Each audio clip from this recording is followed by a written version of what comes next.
एक टाइम था जब मैं हर मंथ में नई ज्वेलरी खरीदती थी और सिर्फ 2 या 3 दफ़ा पहनने के बाद वो काली हो जाती थी। Hi everyone, this is a day for rebuilding my brand from zero.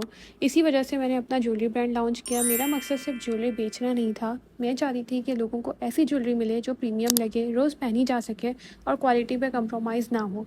आजकल गोल्ड हर किसी की रीच में नहीं रहा और ऑनेस्टली पाकिस्तान में स्टैचिंग की डर की वजह से भी लोग गोल्ड पहनना अवॉइड करते हैं। इसलिए मैंने स्टेनलेस स्टील ज्वेलरी चूज़ की। ये वाटरप्रूफ है, टार्निश रेजिस्टेंट है, रस्ट फ्री है एंड डेली वेयर के लिए जो गर्ल्स ऑफिस गोइंग हैं उनके लिए परफेक्ट है और देखने में बिल्कुल प्रीमियम लगती है। और सबसे इंटरेस्टिंग बात पता है क्या है?